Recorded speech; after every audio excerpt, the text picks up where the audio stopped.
आप देख रहे हैं पहाड़ टीवी, खबर पहाड़ की। नमस्कार, स्वागत है आप सभी का पहाड़ टीवी पर। मैं हूं आपके साथ परिधि जोशी। चलिए बुलेटिन की शुरुआत करूंगी, उससे पहले एक नजर आज की सुर्खियों पर। युवा कांग्रेस के प्रदेश अध्यक्ष सुमित भुल्लर समेत 7 नामजद और 20 अज्ञात कार्यकर्ताओं के खिलाफ मुकदमा दर्ज। कल पतंजलि योगपीठ पर बाबा रामदेव पर कार्रवाई करने की मांग को लेकर किया था प्रदर्शन। मुख्यमंत्री श्री तीरथ सिंह रावत ने Covid care centre GMVN Barkot का निरीक्षण किया, व्यवस्थाओं को देखा, कोरोना से ठीक हुए मरीजों का हालचाल जाना। सैनिक स्कूल घोड़ाखाल के 12 कैडेट NDA से आज हुए पास आउट, विद्यालय परिवार ने जताई खुशी। जनपद टिहरी गढ़वाल नरेंद्र नगर डोगी पट्टी के ग्रामीण आज भी मूलभूत सुविधाओं के लिए तरस रहे हैं। ग्रामीणों का कहना है कि क्षेत्र की आबादी लगभग 30,000 से अधिक है, लेकिन क्षेत्र में ना तो कोई सुविधा है, ना नेटवर्क की सुविधा है और ना ही पेयजल की सुविधा है, जिससे ग्रामीणों को कई दिक्कतों का सामना करना पड़ रहा है, जिसको लेकर अब ग्रामीण कोविड के नियमों का पालन कर गुल्लर में सांकेतिक धरने पर बैठ गए हैं। ये गुल्लर में हमारा सब लोगों का मिल करके एक संयुक्त धरना है। इसमें कोविड नियमों का पालन करते हुए हम लोग डिस्टेंसिंग का मेंटेन करते हुए मैक्सिमम 4 या 5 लोग बैठे हुए हैं। यहाँ पर हमारे दोगी पट्टी में कई सालों से हॉस्पिटल की बहुत बड़ी समस्या है। यहाँ पर इस कोविड काल में 30,000 से ऊपर जनसंख्या है, लेकिन यहाँ पर अभी कहीं भी एक भी हॉस्पिटल में डॉक्टर नियुक्त नहीं है, न यहाँ पर कोई कोविड के लिए कोई व्यवस्था है। दूसरी बात, 2 साल हो गए, बच्चों की पढ़ाई बर्बाद हो गई है। नेटवर्क यहाँ पर दोगी पट्टी में कई जगह पे नहीं है उपलब्ध। नेटवर्क की बड़ी समस्या को जल्द से जल्द हमारा प्रशासन से डिमांड है कि जल्दी पूरी की जाए। तीसरी बात, पेयजल संकट बहुत समय से चला हुआ आ रहा है। कई लोग अपनी आवाज़ पहुंचाते हैं, लेकिन शासन प्रशासन तक हम अपनी आवाज़ संयुक्त धरना के माध्यम से पहुंचाना चाहते हैं कि वो जल्दी से पेयजल संकट की समस्या को दूर किया जाए, क्योंकि जल है तो जीवन है। जहां एक तरफ सरकार पुरजोर कोशिश में लगी हुई है कि कोरोना संक्रमण से आम जनमानस को कैसे बचाया जाए, वहीं दूसरी तरफ कई स्वयंसेवी संस्थाएं मदद के लिए आगे आ रही हैं।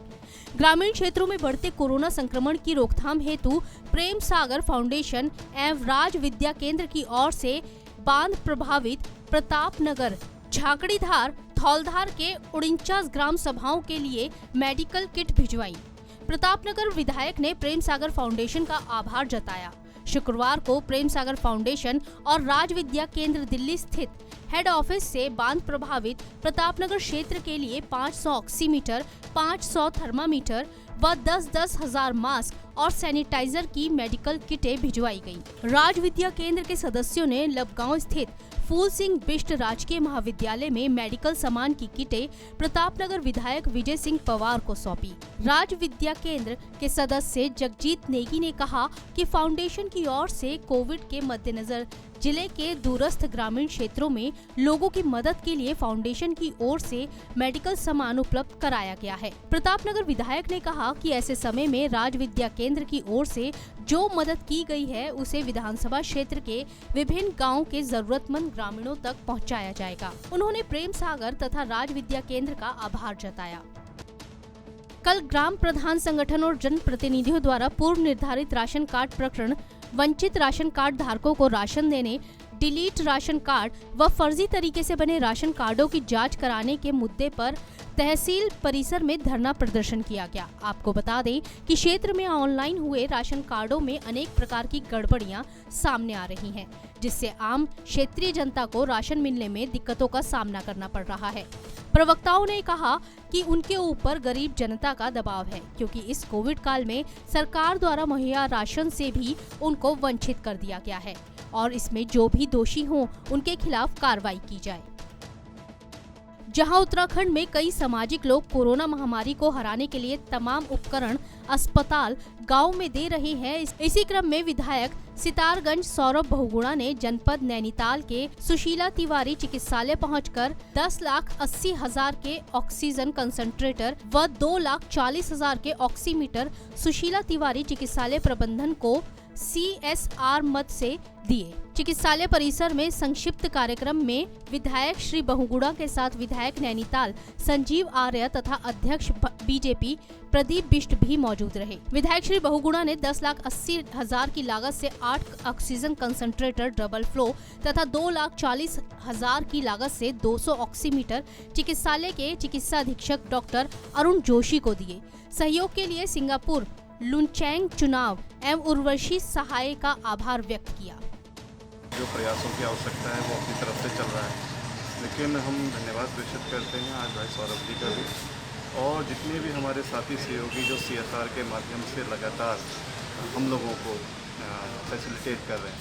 हम सबको विदित है कि नैनीताल में हमारे प्रिय मित्र आशुतोष जोशी जी के द्वारा BD पांडे नैनीताल को 200 ऑक्सीजन कॉन्सेंट्रेटर्स दिए गए CSR में और उसको हमने पूरे ही सिर्फ नैनीताल में ही नहीं, हमने पूरे डिस्ट्रिक्ट में डिस्ट्रीब्यूट किया।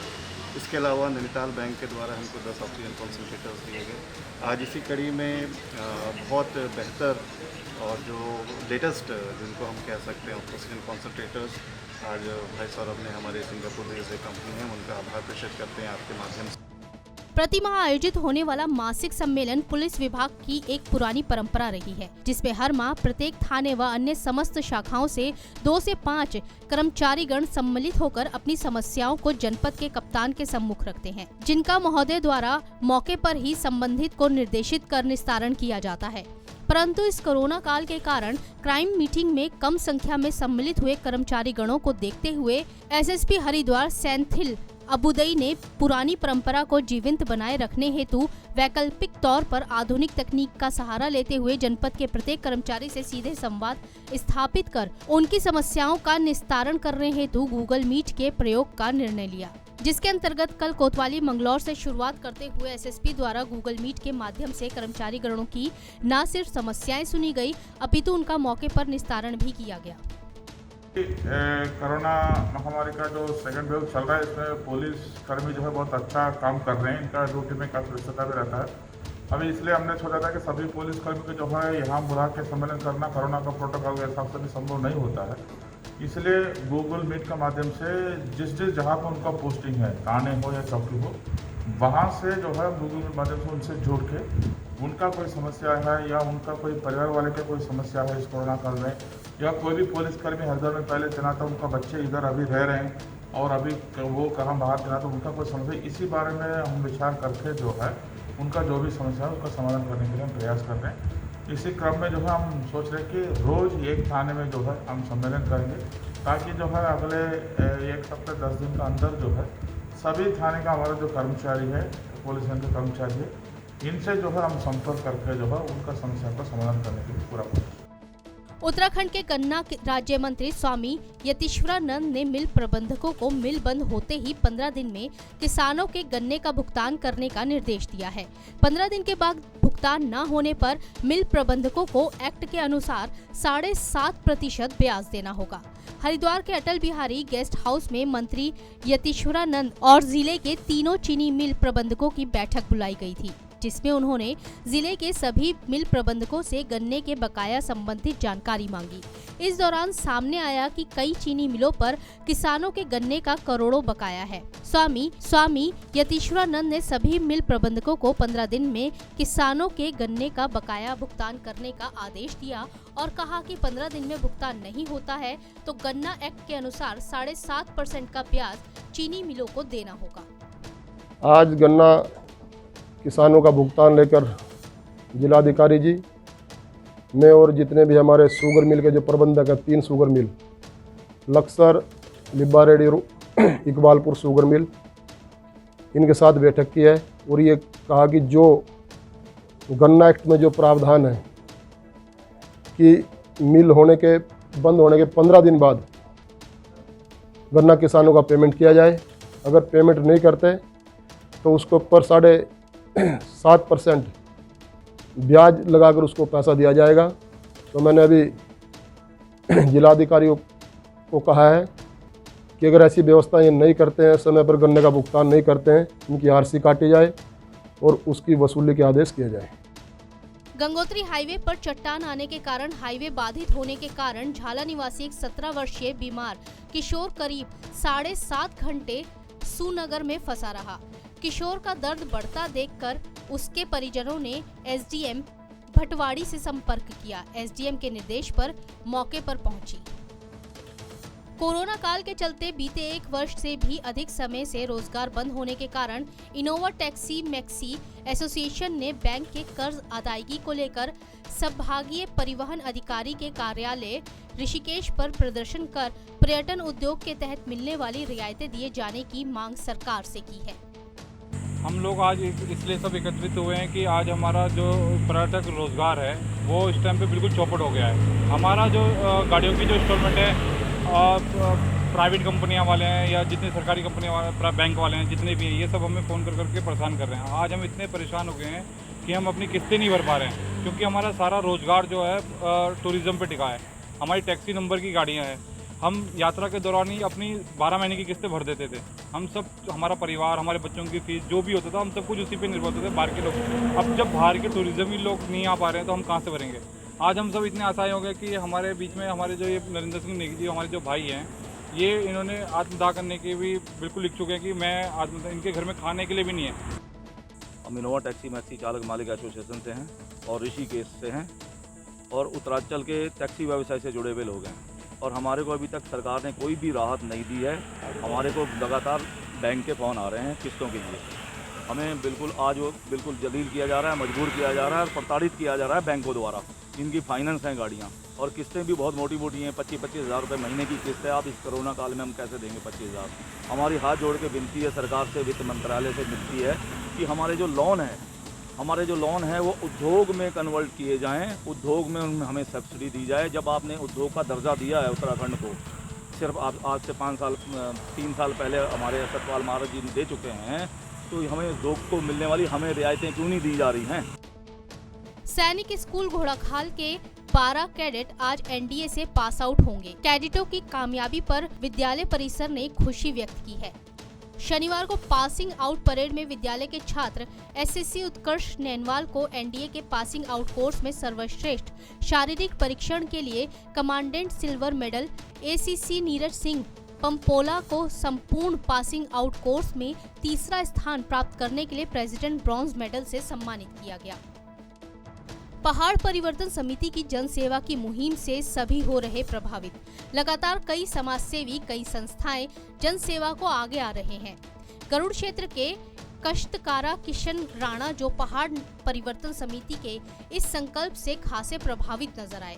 उन्होंने पहाड़ परिवर्तन समिति की इस मुहिम और इस जनसेवा को सैल्यूट करते हुए काफी प्रशंसा की है। किशन राणा ने सब्जियां बेचकर जमा किए पैसों से मास्क तथा सैनिटाइजर खरीदकर गांव-गांव जाकर वितरण किया। देवभूमि के जन जन तक जरूरी मशीनें तथा दवाएं पहुंच सकें। इसी क्रम में पहाड़ परिवर्तन समिति लगातार उत्तराखंड राज्य के दुर्गम से दुर्गम क्षेत्र में जाकर भी जरूरी मशीनों तथा दवाओं का वितरण कर रही है। लगातार समाज सेवी कई संस्थाएं भी पहाड़ परिवर्तन समिति की इस मुहिम से प्रभावित होकर जन सेवा को आगे आ रहे हैं और इसी क्रम में गरुड़ क्षेत्र के द्योनाई निवासी किशन राणा जी जन सेवा के लिए आगे आए हैं। कि मैंने इस बीच परिवर्तन जो सामाजिक समिति है उनका अभियान देखा, मैं उससे बहुत प्रभावित हुआ और मुझे लगा कि उस अभियान से हमको भी जुड़ना चाहिए। हालांकि हम 1 महीने पहले से अभियान में जुड़े हैं, काम करें, लेकिन उनका काम बहुत ही प्रशंसनीय, बहुत ही सराहनीय काम है। योग गुरु स्वामी रामदेव के साथ विवादों का नाता खत्म नहीं हो रहा। ताज़ा मामला स्वामी रामदेव के वैदिक शिक्षण संस्थान गुरुकुलम से जुड़ा है, जिस पर छत्तीसगढ़ के गरियाबंद जिले के कुछ अभिभावकों ने अपने 4 बच्चों को हरिद्वार स्थित गुरुकुलम में बंधक बनाकर रखने का आरोप लगाया है। बताया जा रहा है कि अभिभावकों ने हरिद्वार के जिलाधिकारी और मुख्य शिक्षा अधिकारी को पत्र लिखकर मदद मांगी थी, जिसमें अभिभावकों ने कहा कि 4 बच्चों की परिजनों को सौंपने की गुरुकुलम प्रबंधन की ओर से 50,000 रुपए प्रति छात्र सिक्योरिटी मनी मांगी गई। इस पत्र की कॉपी सोशल मीडिया पर भी वायरल हो रही है। छत्तीसगढ़ के गरियाबंद जिला प्रशासन के हस्तक्षेप के बाद बच्चे गुरुकुलम से मुक्त कराया जा सके।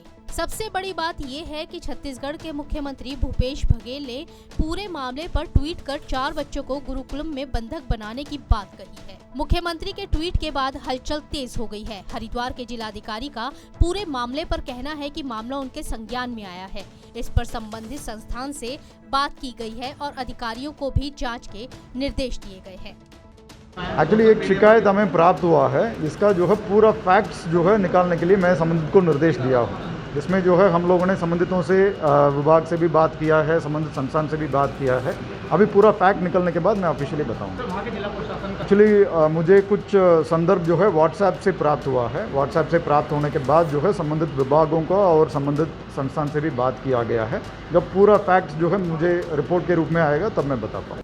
विकास खंड मनुस्यारी के कई गांवों में ग्रामीणों की बुखार, खांसी, जुकाम से पीड़ित होने की खबर सामने आ रही है, जिसको मद्देनजर रखते हुए आज सामुदायिक स्वास्थ्य केंद्र मनुस्यारी से प्रभारी चिकित्साधिकारी दिनेश चंदौल के नेतृत्व में एक डॉक्टरों की टीम विकास खंड मनुस्यारी के सबसे दुरुस्त गांव नामिक पहुंची, जहां प्रभारी चिकित्साधिकारी दिनेश चंदौल ने वहां ओपीडी को भी देखा। वहीं डॉक्टरों की टीम ने 50 ग्रामीणों की कोविड टेस्ट। सल्ट विधायक महेश जीना ने अपने विधानसभा क्षेत्र से 6 करोड़ 88 लाख की लागत से चित्तौड़खाल सराई खेत 9 किलोमीटर सड़क का भूमि पूजन कर निर्माण शुरू किया। वहीं देघाट से घटवाड़ा 8 किलोमीटर सड़क का डमरीकरण का उद्घाटन किया। क्षेत्रीय ग्रामीणों ने विधायक जीना पुष्प गुच्छ देकर आभार व्यक्त किया। सड़क बनने कई गांवों को लाभ मिलेगा।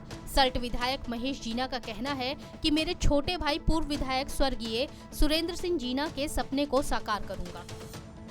उत्तराखंड की बड़ी खबरों में फिलहाल इतना ही। बाकी अपडेट के लिए हमारे साथ बने रहिए और देखते रहिए पहाड़ टीवी। नमस्कार। ये है मेरा उत्तराखंड।